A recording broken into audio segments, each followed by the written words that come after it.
नमस्कार। मैं कमलेश कबीर आपका एक बार फिर स्वागत करता हूं इस नए एपिसोड में। आज के इस एपिसोड में हम बात करने वाले हैं उन 8 विधायकों की जो चुनाव प्रचार के दौरान 5 फरवरी को जब चुनाव पड़ने वाले थे उससे ठीक 5 दिन पहले आम आदमी पार्टी का साथ छोड़कर भारतीय जनता पार्टी की शरण में चले गए। तो अब सवाल यह उठता है कि उन 8 सीटों पे आखिर हुआ क्या, और यह जानना भी जरूरी होता है। क्यों जरूरी हो जाता है? क्योंकि कोई भी पार्टी में आपने देखा होगा जब टिकट काटा जाता है तो दल बदल होता है, चाहे वो भारतीय जनता पार्टी हो, कांग्रेस पार्टी हो, आम आदमी पार्टी हो या कोई भी पार्टी हो। लेकिन उन सीटों का आकलन इससे किया जाता है कि उस सीट का रिजल्ट क्या आया। हरियाणा के विधानसभा चुनाव में कांग्रेस पार्टी और भारतीय जनता पार्टी की जब हमने तुलना करी तो हमारे सामने एक ऐसा फैक्ट्स आया था, और वो फैक्ट्स ये था कि जिन विधायकों का सिटिंग एमएलए का भारतीय जनता पार्टी ने टिकट काटा वो बगावत पे उतर आए, और यही हाल था कांग्रेस पार्टी का। तुलनात्मक दृष्टि से अगर आप देखोगे तो भाजपा में ऐसे लोगों की संख्या ज्यादा थी। तो अनुमान लगाया जा रहा था कि भारतीय जनता पार्टी से जो बगावत पे गए हैं वो भारतीय जनता पार्टी को डेंट करेंगे। लेकिन चुनाव आते आते भारतीय जनता पार्टी ने उस सिचुएशन को संभालने में कामयाबी हासिल कर ली। उन बगावती या बागी जो नेता थे उनसे मुलाकात की और उनको टिकट, या हम कहें कि चुनाव लड़ने से, या हम कह सकते हैं कि उनको वापस से बिठा दिया गया। लेकिन कांग्रेस पार्टी ऐसा नहीं कर पाई, जिसमें अंबाला की भी एक प्रमुख सीट थी। तो ऐसे गणित में कांग्रेस पार्टी फेल हुई और फिर भारतीय जनता पार्टी को एक एज मिल गया।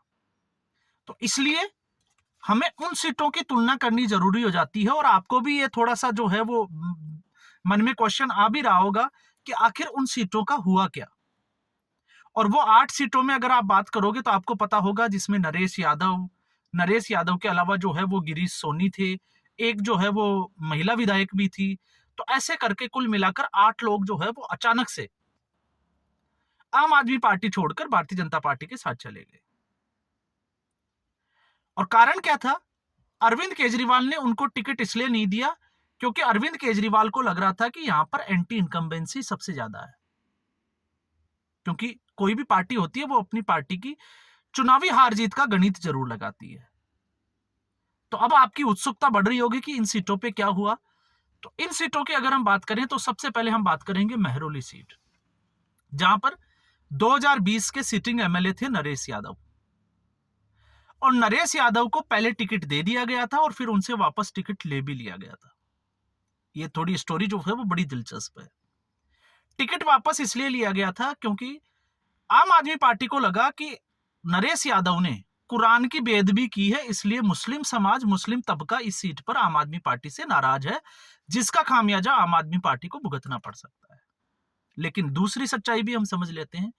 कोई भी सिटिंग एमएलए या हम कहें कि कोई नेता अगर चुनाव जीत जाता है तो आप मान के चलिए कि 5 से 10,000 ऐसे लोग उनसे जुड़ जाते हैं जो उसके कोर वोटर हो जाते हैं, और जहां पर वो विधायक या सांसद कहते हैं उनका वोट वहीं पर जाता है, फिर पार्टी मैटर नहीं करती है। तो ऐसी स्थिति में महरौली सीट का अगर आप देखोगे तो भारतीय जनता पार्टी से मैंने यहां पे कुछ आंकड़े निकाले हैं, गजेंद्र यादव, और आम आदमी पार्टी से महेंद्र चौधरी चुनाव मैदान में थे। गजेंद्र यादव को यहां पर वोट मिलते हैं 48,349 और महेंद्र चौधरी को मिलते हैं 46,567। तो यहां पर हार जीत का जो अंतर होता है वो मात्र होता है 2,000 वोट।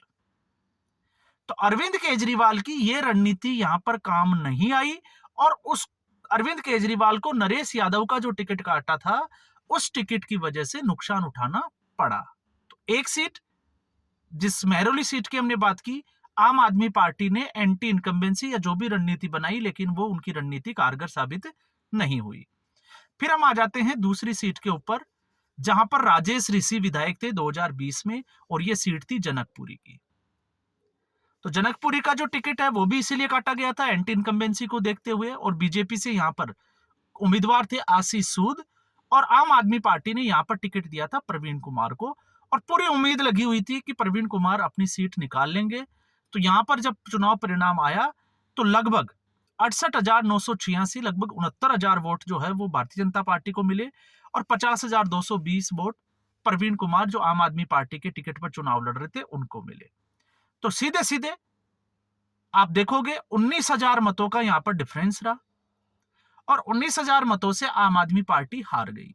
तो ये दूसरी सीट थी 8 में से जहां पर आम आदमी पार्टी को हार का सामना देखना पड़ा। फिर हम आ जाते हैं तीसरी सीट के ऊपर, जहां पालम की जो सीट है जिसपे मैं बात कर रहा था, महिला विधायक भावना गौड़। और एक समय पर भावना गौड़ जो है वो मजबूत दिखाई दे रही थी, लेकिन आम आदमी पार्टी ने टिकट उनका भी जो है वो इसी आधार पर काट दिया था। पहले इनका टिकट काटा, नाराजगी थी, और फिर अचानक से ऐसा हुआ कि आप देखिए जिस दिन मत पड़े उससे ठीक 5 दिन पहले या चुनाव प्रक्रिया बंद होने से ठीक 3 दिन पहले इन्होंने आम आदमी पार्टी का साथ छोड़ा और भारतीय जनता पार्टी के साथ चले गए। और जब जिस दिन रिजल्ट आया तो यहां पर भारतीय जनता पार्टी के उम्मीदवार थे कुलदीप सोलंकी और आम आदमी पार्टी ने दाव खेला था जोगेंद्र सोलंकी के ऊपर। दोनों एक ही समाज से आते हैं, लेकिन जब चुनाव परिणाम आया तो यहां पर भी चौंकाने वाला आया। 82,046 वोट मिले भारतीय जनता पार्टी के कुलदीप सोलंकी को और जोगेंद्र सोलंकी को उनके मुकाबले वोट मिलते हैं 73,094 वोट। तो लगभग यहां पर 10,000 वोटों के आसपास आम आदमी पार्टी हार जाती है। तो ये तीसरी सीट थी उनमें से, वो भी आम आदमी पार्टी ने गंवा दी। फिर हम आते हैं चौथी सीट के ऊपर। चौथी सीट थी मादीपुर और मादीपुर से थे गिरीश सोनी। गिरीश सोनी इनका जो है वो खुलकर ये नाराज थे, लेकिन फिर खुलकर जो है वो बगावत पे आ गए थे। और सबसे ज्यादा इन विधायकों में अगर आप देखोगे तो गिरीश सोनी थे जो बगावत करने वाले थे। और यहां पर भारतीय जनता पार्टी के उम्मीदवार थे इस सीट पर कैलाश गंगवाल। और यहां पर आम आदमी पार्टी ने अपनी मंत्री राखी बिरलान को टिकट दिया था। और यहां पर भी आम आदमी पार्टी जो है वो पूर्णतया आश्वस्त थी कि यह सीट आम आदमी पार्टी निकाल लेगी, क्योंकि उन्होंने एंटी इनकम्बेंसी खत्म कर ली। लेकिन हुआ इसके उलट। जब चुनाव परिणाम आया तो कैलाश गंगवाल को मिले 52,019 वोट और राखी बिरलान को मिले 41,120 वोट। तो लगभग यहां पर भी जो जीत हार का अंतर रहा वो 10,000 वोटों का रहा। तो आम आदमी पार्टी की यह रणनीति चौथी सीट पर भी फैल होती हुई दिखाई दी। फिर उसके बाद में हम आगे बढ़ते हैं त्रिलोकपुरी। तो त्रिलोकपुरी से रोहित कुमार महरोलिया, ये 2020 में सिटिंग एमएलए थे। इनका टिकट काटा गया और टिकट काटने के बाद में यहां पर दिया गया अंजना पारचा को। आम आदमी पार्टी की महिला सीट जो है वो, इसको हम कहें कि महिलाओं को यहां पर टिकट दिया गया और आम आदमी पार्टी को यहां पर भी लग रहा था कि वो चुनाव जीत लेगी। लेकिन यहां पर आम आदमी पार्टी को वोट मिलते हैं 57,825 और भारतीय जनता पार्टी के रविकांत को मिलते हैं 58,217। सिर्फ और सिर्फ 1000 वोटों का यहां अंतर होता है। तो आप अंदाजा लगा सकते हैं कि अरविंद केजरीवाल का रोहित कुमार महरोलिया को टिकट नहीं देने वाला दाव उल्टा पड़ गया। और रोहित कुमार महरोलिया ने आखिरी 3 दिन में भारतीय जनता पार्टी के लिए प्रचार किया। तो आप देखिए जीत हार का अंतर मात्र 1000 लोगों का था। तो 1000 वोटों से हारे। तो अगर महरोलिया अगर यहां पर होते, टिकट होता, तो शायद स्थिति अलग होती। इसके बाद में हम आते हैं आदर्श नगर। पवन शर्मा। पवन शर्मा का यहां पर जो सिटिंग एमएलए थे 2020 के, उनका टिकट काटा गया और यहां पर राजकुमार भाटिया भारतीय जनता पार्टी के उम्मीदवार थे। उनके सामने आम आदमी पार्टी ने टिकट दिया मुकेश कुमार गोयल को। और भारतीय जनता पार्टी को यानी कि राजकुमार भाटिया को यहां पर वोट मिलते हैं 52,510 और मुकाबले पे यहां पर मुकेश कुमार गोयल को मिलते हैं 41,028 वोट। तो यहां पर फिर वही 10-11 हजार वोटों का अंतर रहता है और आम आदमी पार्टी को हार का सामना देखना पड़ता है। तो ये 5 सीटें हो चुकी है। इसके बाद में आते हैं हम 6 सीटें हो गई है। अब हम आते हैं 7वीं सीट भिजवासन। भिजवासन सीट का जो गणित है वो थोड़ा सा अलग है। क्यों अलग है? क्योंकि यहां पर सिटिंग एमएलए थे बीएस जून और बीएस जून उसी गैंग में शामिल थे जो 5 दिन पहले भारतीय जनता पार्टी में शामिल हुई थी। लेकिन यहां पर आम आदमी पार्टी से ही आए हुए कैलाश गहलोत को भारतीय जनता पार्टी ने चुनावी मैदान में उतारा था। आपको पता होगा कैलाश गहलोत ट्रांसपोर्ट मिनिस्टर थे और वो ठीक चुनाव की घोषणा होने से पहले ही और पहले कयास भी लगाया जा रहा था जिस तरीके से छत्रसाल स्टेडियम में आम आदमी पार्टी की तरफ से एलजी ने परमिशन दी थी कैलाश गहलोत को झंडा फहराने की।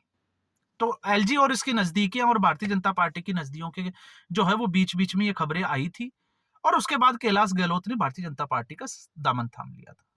और यहां पर जो है वो इनके सामने आम आदमी पार्टी के थे सुरेंद्र भारद्वाज, और आईएनसी के थे यहां पर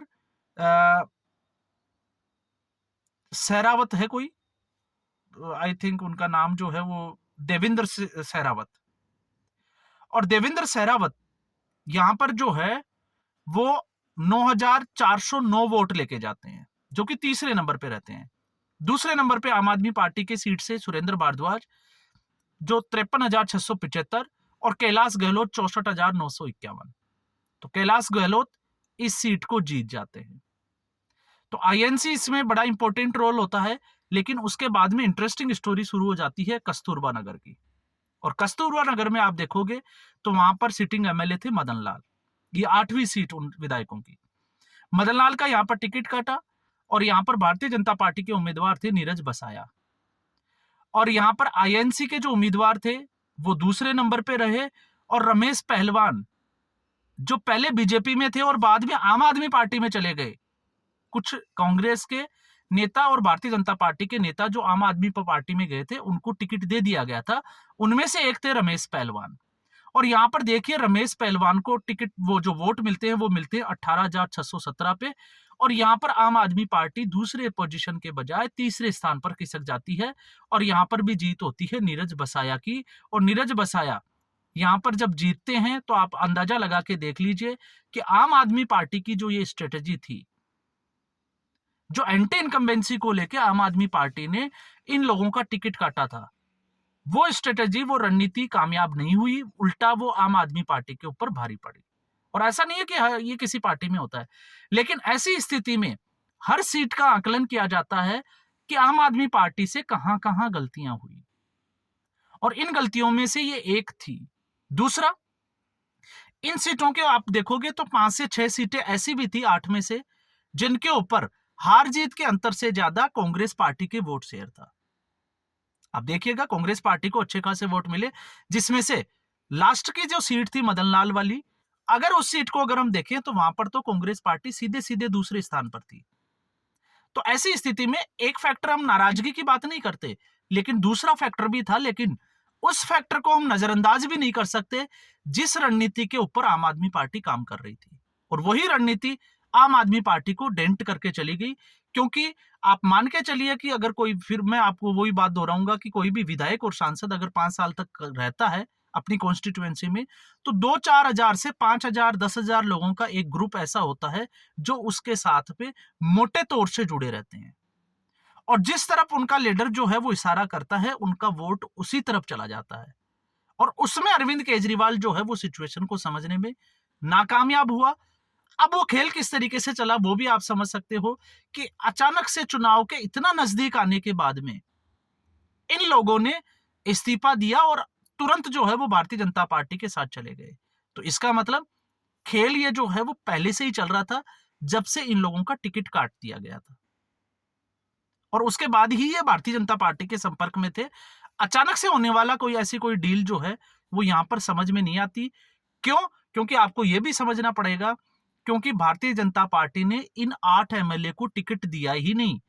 उन सीटों से दूसरे लोग जो है वो चुनाव लड़ रहे थे, लेकिन फिर भी इन लोगों ने भारतीय जनता पार्टी के साथ जाने का फैसला किया। तो ये 8 की 8 सीट आम आदमी पार्टी के लिए एक बड़ा जीरो लेकर आई। तो आप सोच सकते हो 48 में से 8 मतलब 40 सीट। तो ये था एक आंकलन। तो आज के एपिसोड में बस इतना ही। उम्मीद करूंगा ये वीडियो एपिसोड आपको पसंद आया होगा। वीडियो को लाइक करें, शेयर करें, चैनल जरूर सब्सक्राइब करें। धन्यवाद।